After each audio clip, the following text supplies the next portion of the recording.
HanselMinutes.com. It's Hansel Minutes, a weekly discussion with web developer and technologist Scott Hanselman.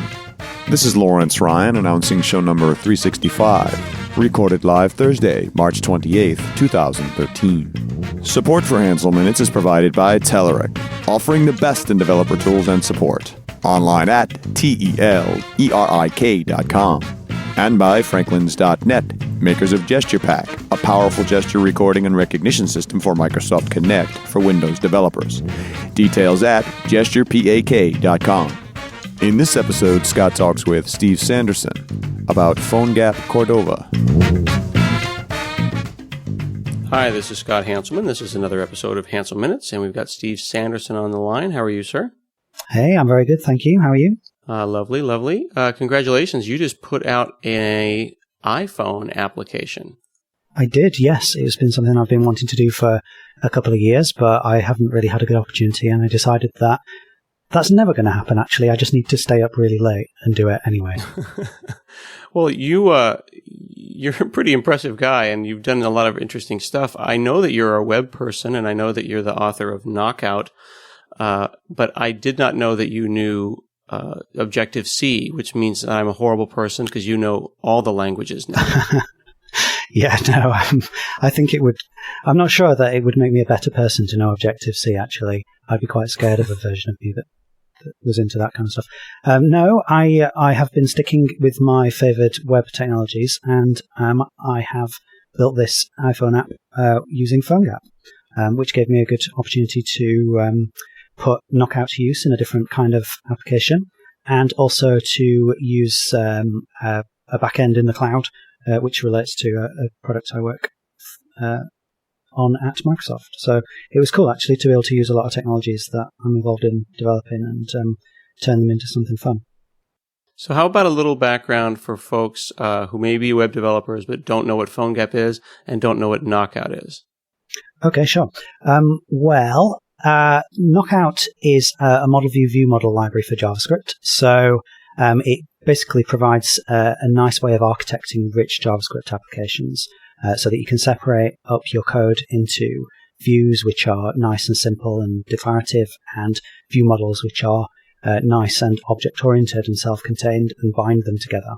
So it's kind of one of a current generation of model view libraries that are becoming very popular among web developers. So you can find that at knockoutjs.com, and I should think a lot of people have heard of it, but if you haven't, then there are interactive tutorials and such there. And PhoneGap, I would imagine that probably just about everyone has heard of it, but just to kind of make sure everyone's clear about what it is, it's a way of packaging a web application so that it can be submitted to mobile app stores and marketplaces. So you write HTML and JavaScript and CSS, and as long as it doesn't directly depend on loading pages from a server, then and then it's just static files, then it can be packaged up into this artifact that gets submitted. And does it use JavaScript to call functions that are native functions? So the idea with PhoneGap is that you will structure the majority of your user interface with familiar HTML and CSS, and at runtime, PhoneGap is providing a sort of Chromeless browser. By Chromeless, I mean there's no sort of URL bar or anything like that. It's just the sort of surface of the browser. So the user using it doesn't know it's a browser, particularly if you style it to look like a native app. But it is effectively a browser. And so, yes, you would use JavaScript and CSS and everything else that you are familiar with as a web developer to structure your application. And you wouldn't normally be using native controls, although it is to some extent possible to use native controls from your platform. It's a bit difficult, but it can partly be done. And is this is this real, or is this a pale kind of simulacrum of what an application would look like? Like, I wonder if this is a legitimate way to write an app and try to, I wouldn't say fool, but definitely give the user the expectation of native speed and quality. Well, it's very often a criticism that's brought up. In fact, you can barely go like a week before there's some sort of Hacker News post about comparing native and web mobile apps. It's, big debate. I think generally people are of the opinion that for sort of ultimate perfection, then yeah, native apps do come with some advantages in the sense that they come with all the built-in controls for your platform, so they're kind of going to look perfect by default. And of course, those controls and the implementation is all optimized for the hardware that the stuff is running on. So in a sense, it may seem like using HTML and CSS to try and simulate that is a bit of a cheap trick that's never going to quite be as good. But I don't think that really truly expresses the reality of it. So this application that I've been working on, which I've just put out a blog post with a video in, I think that most people who tried it would agree that it looks and feels basically the same as a native app. So I just had to write a bunch of CSS in order to get the same appearance and the same kind of transitions that appear in native iOS apps. And the net result, I'm pretty confident any normal person would not consider for a minute is not a native app. It just, a normal person just would never think that it's different to any of the other apps that are running on their phone. So I'm confident that it's possible to achieve basically the same level of fluidity and richness. But in some ways, there's more work involved in doing it because you have to actually implement the appearance of all your controls yourself. But on the other hand, you save a load of time because you don't have to learn some new language and new UI frameworks. So if you are going to write a project that's really intends to share code across multiple platforms, if you're going to target Android, iOS, and Windows Phone, then really developing your application from scratch in 3 different languages, 3 different UI frameworks is probably so inefficient that taking the time to replicate the UI that you want in HTML and CSS is quite a reasonable alternative. But surely there's existing CSS that gives you the buttons and you're not literally trying to make pixel perfect versions of iPhone buttons yourself. That's up to you. Now, my objectives for my app was, because it was partly experimental, I really wanted to see if I could genuinely create something that was exactly like native. So I did actually create all of my UI elements completely from scratch, because that gave me total control over how everything looks. But if you are more inclined just to get stuff done, then there are frameworks that you can take. So I would probably, of the available ones, recommend looking at Sencha Touch. That seems to be pretty much the leading option in terms of producing a good user experience. But obviously people have also heard of jQuery Mobile, which tries to do a similar thing. Mm-hmm. Now, on my website, I can say add to home screen and then pin it. And when I run it, though, I pull it down and I see that I'm running in Safari. So it's really just a bookmark, full screen bookmark. This PhoneGap / Cordova is a shell of its own? Yes. So it is a native app as far as the phone is concerned. So it's installed just like every other native app. You get it from the marketplace or app store or whatever. It just so happens that the implementation is that when it starts up, it starts a web browser control that takes up the whole screen with no address bar or anything. And then your pages, which are bundled with the app, show up in there.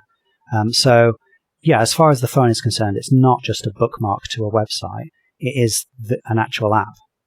It's just that the implementation happens to be with web technologies.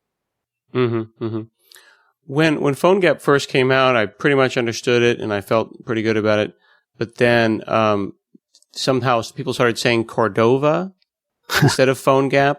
And this might be real. I know the PhoneGap guys will listen, and I'll get an email from them afterwards. But as soon as that name happened, then I became a little bit confused, and I was just like, okay, I don't know what's going on over there. Those guys haven't got their thing together. I'm going to wait and find out what happens because I don't know the difference between the two, nor should I be asked to know the difference. Please explain to me why there are two names. All right, yeah, it's weird, but basically the project was always called PhoneGap when it was originally created by a company called Toby. And then they transferred the ownership over to the Apache Foundation. And as part of that, they needed a new name that was not at risk of infringing any trademarks. So they came up with various alternative names. They were calling it Callback at one stage, which was a ridiculous name because you can't search the web for that without getting all kinds of unrelated things. And eventually they decided that they would call the technology Cordova. And the inspiration for that came from the fact that Nitobe were based on Cordova Street in Vancouver. But anyway, that's kind of irrelevant. They came up with calling it Cordova. So now Cordova is the technology that's licensed by Apache.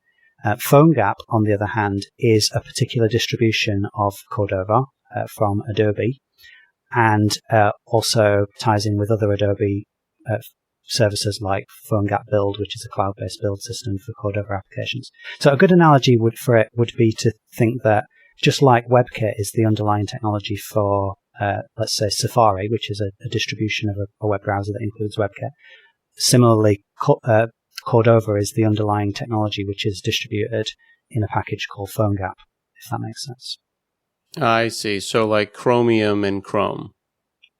Yeah, very much like that. Yeah. The only weird thing is that since PhoneGap is the only distribution of Cordova that exists, it's kind of nonsensical having the two different names. Yeah. Okay. So then for the most part, when I see the two names online, I can just mentally exchange them. It's not like one does one thing and one does the other. Yeah. Typically people just use them interchangeably without knowing why there are two names. Okay. All right. Well, this sounds like magical and wonderful, and we should all immediately drop what we're doing and start using PhoneGap to do all of our work, right?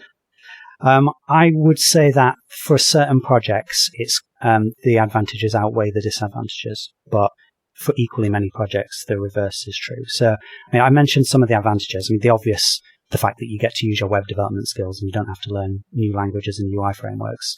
Other really compelling things. What I found when I was developing my app, that was just amazingly wonderful was if I need a library to do something, I can just go on GitHub and there's like 58 bazillion JavaScript libraries on there, and I can just pull any one of them off and it's just going to work. It's wonderful. And in some ways, HTML and CSS are actually a better native UI framework, better UI framework than the native alternatives for certain types of screens. Like something that's like a document is really easy to do in HTML, but it's very hard in certain native frameworks. Also, I just think that modern JavaScript code can be really nicely structured, and I can't really say the same for the kind of Objective-C code that I see commonly in the wild. So yeah, there are tons of really good things, but it would be unfair to leave it at that because I would say that there are some massive drawbacks to this as well. Like if your objective is to make an app that feels native, then you've got tons of extra work to do because you have to re-implement all of these standard controls and transitions and such using HTML and JavaScript, unless you're going to just take an off-the-shelf implementation. But if you do that, then it's probably not going to really look and feel native. Another major drawback would be the fact that you can't really use mix native controls in with your HTML user interfaces. Now you kind of can, like in my app, I use the native map control, but I had to design the UI in such a way that it didn't overlap with anything in an awkward way because it's kind of like I've just got the map and it's just overlaid at certain pixel coordinates on the screen, like independently of anything else. And so I line it up so that it looks like it's meant to be there, but it's sort of a bit hackish. Also, other drawbacks would be that you do have to think carefully about performance. It is possible to get really great performance and, the wonderfully smooth animations with CSS transitions and such, but if you're not careful and if you use the wrong kind of animations, then performance can be pretty bad, particularly on older devices. And what else? Just like when developing for the normal browsers, you have to be aware of cross-browser differences in PhoneGap because, let's say, the Android browser is quite different to Safari on iOS, even though they're both based on WebKit. And then Windows Phone obviously is based on IE, which is different again. So you do have to start thinking about cross-browser stuff. And finally, if you want to use any APIs that are not exposed by PhoneGap, then you need to start writing some native code anyway. So you can't necessarily avoid having to do some native code unless you're writing a very limited app that only does things that PhoneGap has anticipated. So yeah, I think there are quite a few drawbacks there. And if you are coming into a project and trying to decide whether this is right for you or not, I would suggest that if you are a web developer already and you're fairly confident in your JavaScript skills, and your project intends to target multiple platforms, like at least 2 out of Android, iOS, and Windows Phone, then perhaps on balance, PhoneGap is going to be a more efficient way of delivering your project than learning new languages and frameworks. On the other hand, if you're only trying to target one platform, or you don't already have very strong web development skills, then I think that it would probably be a pretty bad move to be trying to use these technologies. You can probably become moderately competent in building a native app with probably just a week or two's intensive reading of a book, and I think that amount of investment would probably outweigh the costs if you are only trying to target one platform. Mm-hmm. What about data access? I mean, I understand how to call RESTful web services and how to move JSON around, and I'm assuming, I haven't looked a lot at Objective-C, but I'm assuming that it's pretty, because JSON is so trivially moved in and out of JavaScript, because it is JavaScript, that, this idea of serialization and deserialization just kind of goes away. So I'm assuming that there's literally no problem moving data from place to place. But my question is, what about storing it on the disk? I mean, surely you have some local cache. How do you have a local database and things like that? Yeah, well, you've got quite a few options actually if you're using PhoneGap. So you can do the same stuff that the native developers do, which is to call into whatever native data storage libraries exist. So going with iOS again, there's something called Core Data, which is an ORM basically, object relational mapper for saving data in a SQLite database. And PhoneGap exposes those APIs into your JavaScript code. So you can just, call those directly and the data will get saved in the same way. But you're not limited to that because since you're in a browser, you can also use things like local storage. And you can even use the HTML file system API to write files to disk in whatever custom format you want.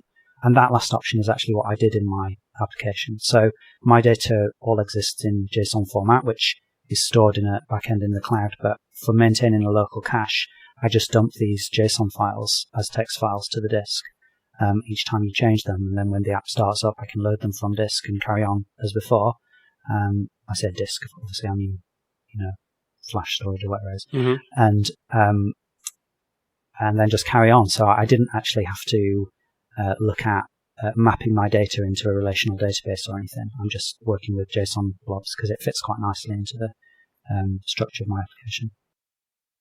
That's actually an interesting technique that's probably worth digging into a little bit, because I've used and shown a number of demos that you've done. Like in my talk on mobile, I use your conference browser and your single page conference browser, where we basically look at sessions and dates and people who gave them in abstracts and rooms, and we kind of pivot on that data. The demo that I give, you basically have one big JSON file, and then you use, if I remember correctly, underscore, which is kind of like link for JavaScript.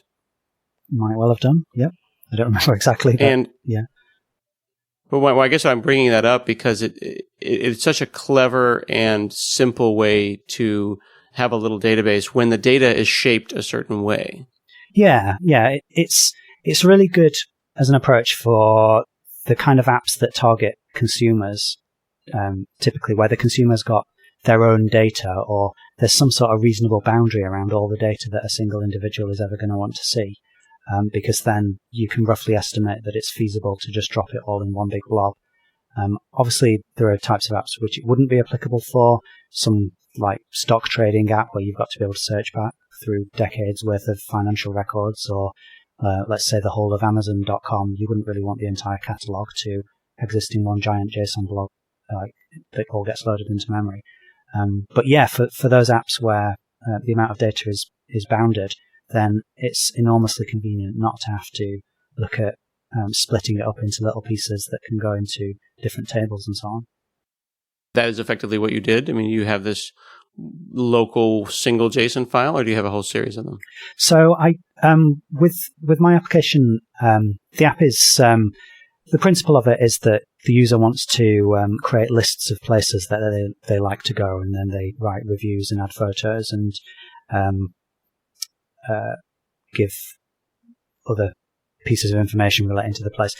So I decided to split up the data on a per list basis. So for each list that you've got, which is, a list might be like my favorite cafes in Bristol or something like that. Each one of those is a separate file, a separate directory, and in that directory I drop all of the photos that you've uploaded and such.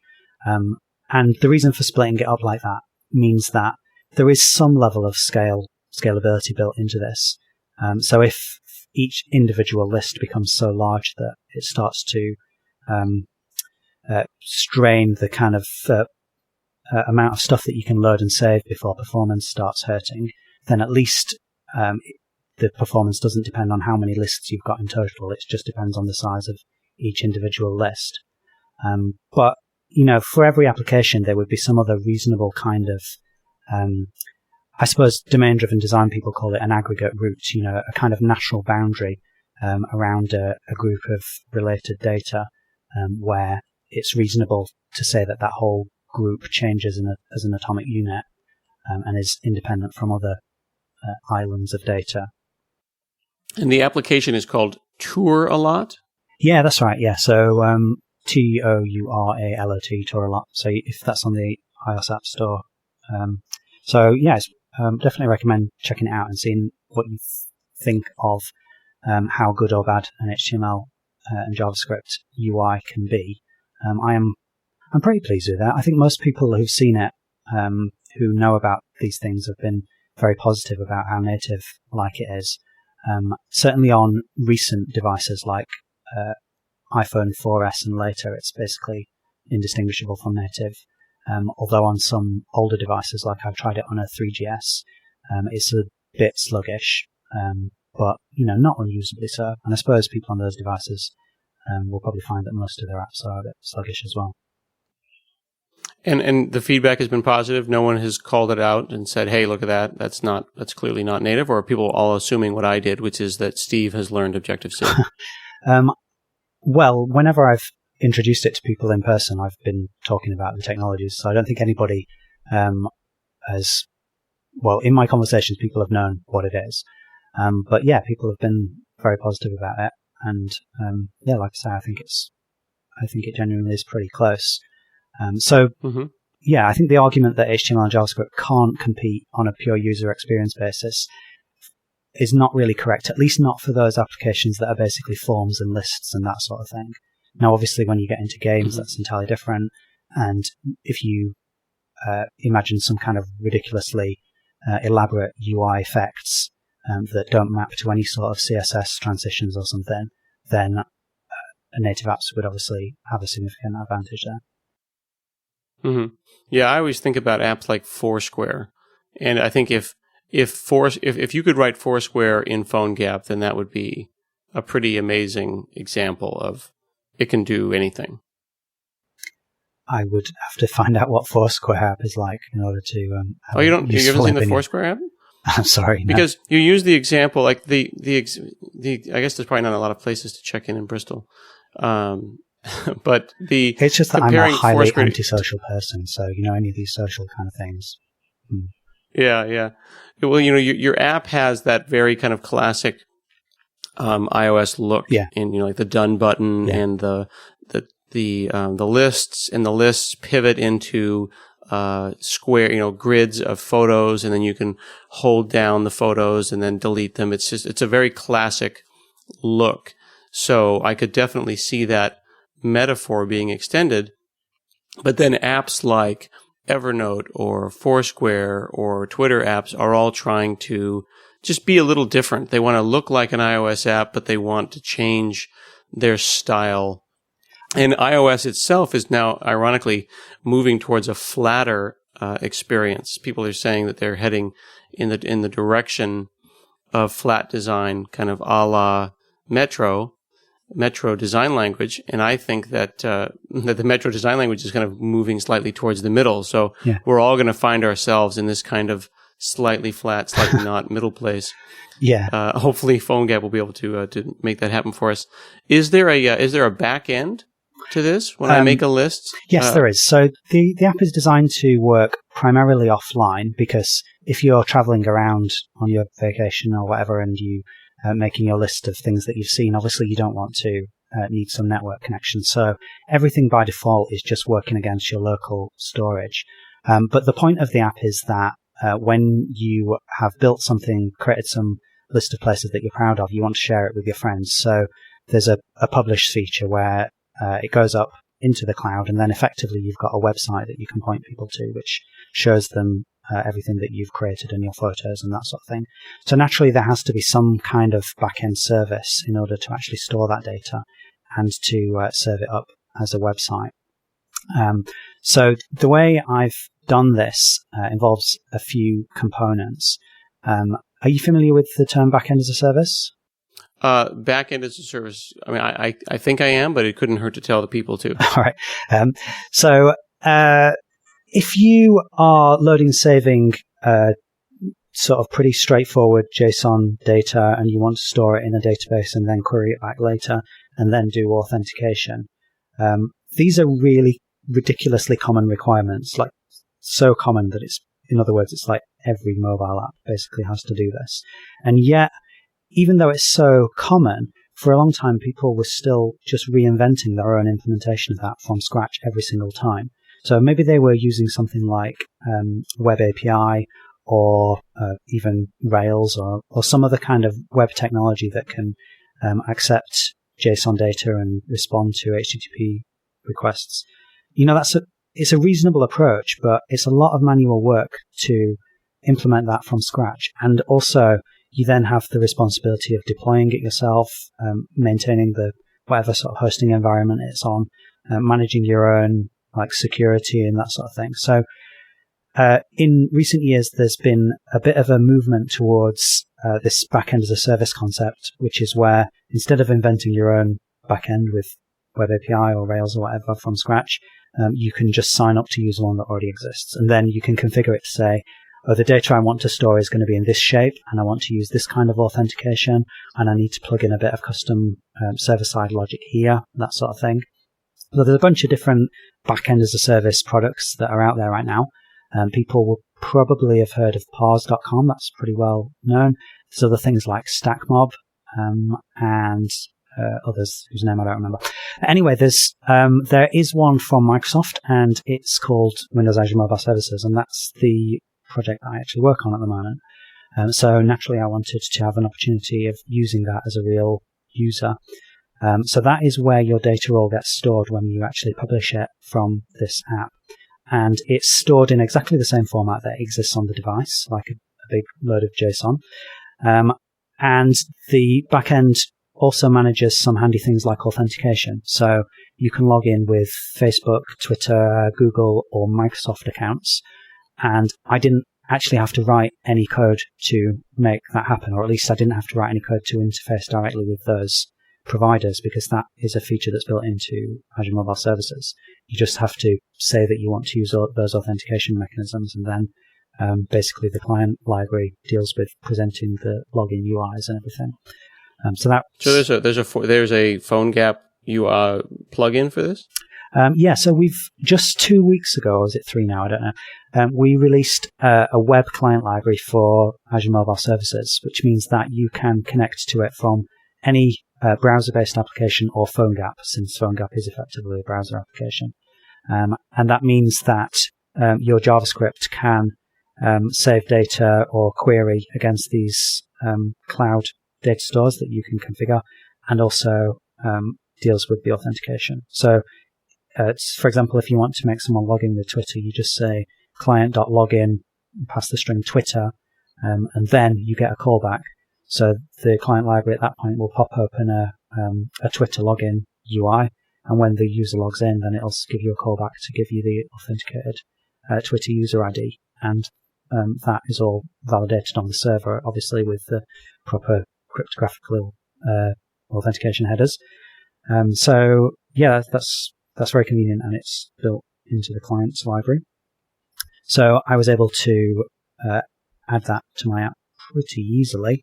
And it supports arbitrary server-side scripts as well that you can write in JavaScript. So I have both my UI code and my server-side code in JavaScript, which is nice. And yeah, it works really well. I was pretty happy with that. Of all the things that I used in my project, that was probably one that gave me the least amount of difficulty. Not because you wrote it. I think the fact that I'm quite familiar with it probably helped, yeah. And are you giving the code away to this, or is this going to be something that's going to be a weekend project and you'll keep it to yourself? I'm not planning on open sourcing it at this point. I had this odd tension as I was working on it, because I have this sort of habit of making libraries and open source projects and stuff, and I was desperately trying not to create some new open source project with this, even though I kept thinking, oh, this is reusable, that's reusable, because I would have immediately got sidelined into implementing sort of 400 use cases that I didn't even have myself. And I was doing this, at 2 a.m, and I just wanted to ship the thing. So no, I'm resisting the urge to start releasing code and maintaining things. But I am actually just going to blog a bunch of posts about the techniques that I've used in it. So if people do want to see some of the implementation and even reuse some of the code, then they'll be able to get it that way. But then at least I don't have to deal with people sending me issue reports and having to fix it and things like that. Yeah, I think you've done a lot in open source. We don't need to ask you to do too much more. This is pretty cool. This is very exciting. I'm looking forward to seeing your post and reading about how you built this. The more detail, the better. Cool. Well, thank you. Brilliant. Well, this has been another episode of Hansel Minutes, and we'll see you again next week.